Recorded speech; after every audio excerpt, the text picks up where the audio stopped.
Oltre ad essere un fotografo, io sono sinceramente appassionato di fotografia e di tutto ciò che riguarda questo mondo, non solo della mia piccola nicchia, ma diciamo della fotografia in generale, no? Mi appassiona vedere anche gente che fa cose che io non farei mai, guardo tantissimi video durante il mio tempo libero di gente che scatta magari cose totalmente differenti in modi diametralmente opposti, con camere che non userei mai. Insomma, mi piace comunque guardare il punto di vista altrui e cercare di capire cosa e come fanno gli altri, no? Perché credo che questo comunque possa farmi crescere sia come fotografo che comunque come persona. Mi piace avere sempre la mente aperta, non solo nella fotografia in generale. Quindi quando ho iniziato a imbattermi per la prima volta in questi video e queste copertine su YouTube che titolavano come fare street photography in manual focus sia molto più veloce che con l'autofocus, sarò totalmente sincero, pensavo fossero solo che dei clickbait. E anche guardandoli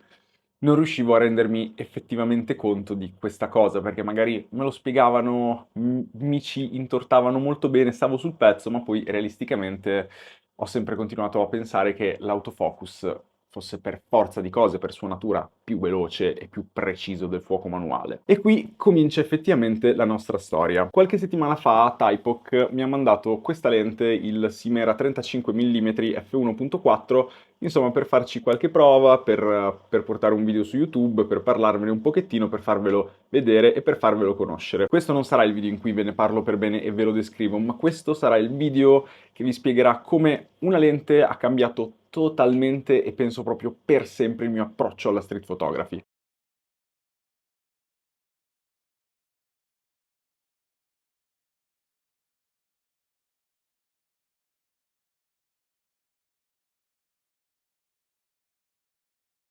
Comunque, long story short, sapevo fosse una lente manuale e io, in tutta sincerità, non avevo mai usato una lente totalmente manuale, quindi senza il motore e senza la possibilità di accorparci l'autofocus. Diciamo che, avendo praticamente sempre usato Sony, sono nato con l'autofocus nell'ambito fotografico, ok? Quindi quando mi è arrivata questa lente ho detto, ah, vabbè, ok, però insomma, devo farla funzionare anche a mano, dato che con l'autofocus non posso. Al che ho iniziato a effettivamente guardare e ridocumentarmi su questi video e su come e perché il manual focus fosse più veloce secondo loro dell'autofocus. E ho scoperto questa tecnica che probabilmente alcuni di voi già la conosceranno, ma se state guardando questo video forse non la conoscete, che si chiama zone focusing. Regà, la mia mente ha fatto letteralmente cioè è una figata e in questo momento ho veramente capito come fanno quelli che magari scattano a rullino a portarsi a casa le foto a fuoco, come fanno quelli che usano magari macchine a telemetro a prendere il fuoco e a non buttare via tempo e soldi. E rega, questa cosa è geniale e ha cambiato veramente la mia fotografia e vi assicuro che non ve lo dico per questa lente perché potete fare zone focusing con una qualsiasi lente. Farlo con una lente manuale è solo più facile perché ci sono questi numerini e questa scala di riferimento, ma potete farlo con qualsiasi lente. Fondamentalmente lo zone focusing consiste nel predeterminare una zona in cui i vostri soggetti saranno a fuoco. Questa zona può essere 1 metro, può essere 5 metri, può essere da 3 metri all'infinito, insomma, diciamo che avete molta libertà di scelta. Ma la cosa geniale dello zone focusing, e ora cercherò di spiegarvelo nel modo più semplice possibile, ma prima voglio farvi capire questa roba, trasforma letteralmente una macchina fotografica, come può essere questa Sony A7R5, in una punta e scatta dove sai che avrai più o meno sempre tutto a fuoco. Questa cosa si può chiaramente fare portando il fuoco all'infinito e quindi avendo tutto quanto a fuoco, ma si può fare anche mantenendo la profondità di campo, quindi non avendo tutto quanto a fuoco per forza, ma comunque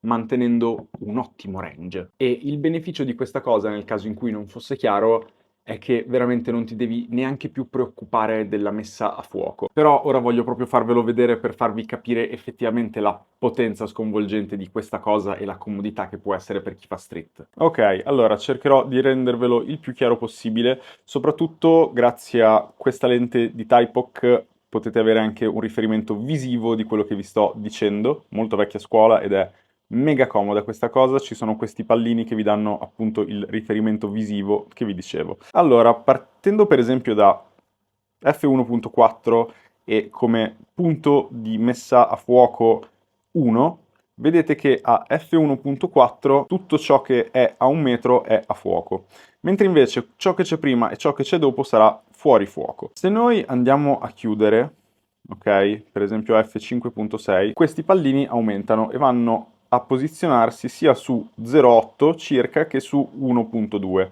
Che cosa vuol dire?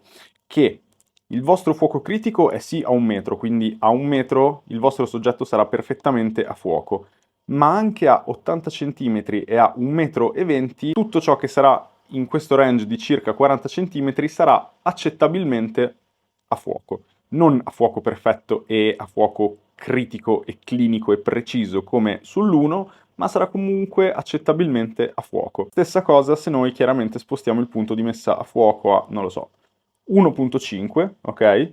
Quindi a 1,5 m ci sarà il fuoco preciso e il nostro zone focusing ci dice che non solo a 1.5 noi avremo un fuoco perfetto, ma che a 1,20 m e a 2 metri, quindi in questo range, sarà tutto accettabilmente a fuoco. Cerco anche di farvi vedere i pallini al meglio che posso, ok? Aumentano. Quindi se noi andiamo a F16, ok? Quindi a diaframma completamente chiuso, dovremmo poter vedere, ok? Tutti quanti i pallini coperti. Questo vuol dire che, posizionandoci per comodità a 1 metro, per capirci, tra i 70 cm e i 2 metri sarà tutto quanto accettabilmente a fuoco, col fuoco critico a 1 metro.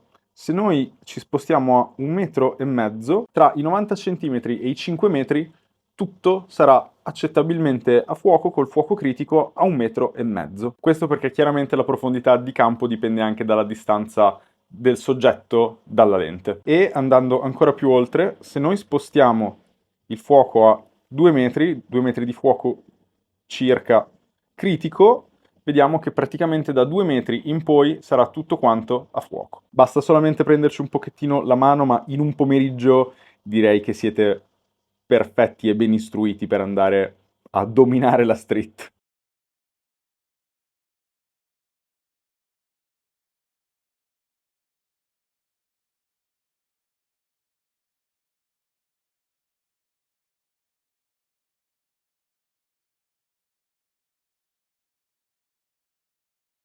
Ok, allora io spero che sia stato abbastanza chiaro nella spiegazione. In realtà non è niente di estremamente complicato, è solo un po' tricky da spiegare, però una volta che la tua mente entra in questo circolo, in questo giochino e capisce, soprattutto grazie ai riferimenti e alla scala che potete avere su una lente manuale, non è assolutamente complicato, anzi è super intuitivo.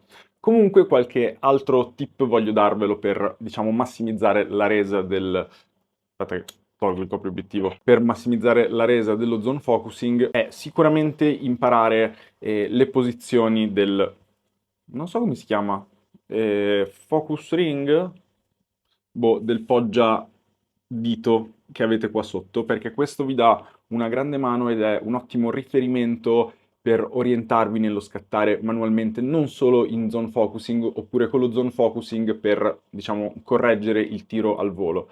Diciamo che quando siete perfettamente al centro, il vostro fuoco sarà a 1,2 m. Quando invece siete tutto a sinistra, a fine corsa, il fuoco sarà alla distanza minima di messa a fuoco della vostra lente, in questo caso 45 cm o insomma quanto è la vostra lente, e invece al contrario tutto a destra sarà in infinito. Questo è mega utile perché se voi per esempio state fotografando in questa posizione qui, ok, quindi partendo col fuoco critico a 1,20 m, ma il vostro soggetto in qualche modo si avvicina oppure cambiate idea su quale soggetto scegliere, vi basterà semplicemente girare un pochettino fuoco verso sinistra e voi sapete che il fuoco è più vicino e in più, essendo a diaframmi chiusi, appunto, siete praticamente certi che quella persona o quell'oggetto in generale sarà accettabilmente a fuoco. Questa cosa è fighissima. Vi assicuro, non ci credevo, non lo trovavo possibile, eppure lo è, ed è una figata e io sono una persona che si emoziona veramente con poco, quindi per me questa roba è stata wow, sul serio. Al contrario, se il vostro soggetto si allontana e volete inseguirlo, andate dall'altra parte. Semplicissimo. Un altro accorgimento che voglio darvi, diciamo che qui rientra veramente tanto nella preferenza personale. Quello che posso dirvi io è che io mi trovo molto comodo, soprattutto perché conosco bene la mia macchina fotografica, quindi magari valutate voi, a scattare tenendo fermi il diaframma e i tempi di esposizione e a bilanciarmi l'esposizione solamente con la rotella degli ISO che io sulla mia Sony ho impostato qua dietro, ok? Quindi muovendo solo questo posso scegliere se esporre per le alte luci, per le ombre, per la scena e lo trovo incredibilmente più versatile piuttosto che fare ragionare la macchina e magari imporgli dei limiti, anche perché io scatto spessissimo a ISO 10.000 e non succede niente, l'immagine è perfettamente utilizzabile, ho stampato foto, portato foto in mostra a valori che per tanta gente sono da pugni negli occhi, eppure nessuno si è mai accorto di niente e non c'è mai stato nessun tipo di problema, quindi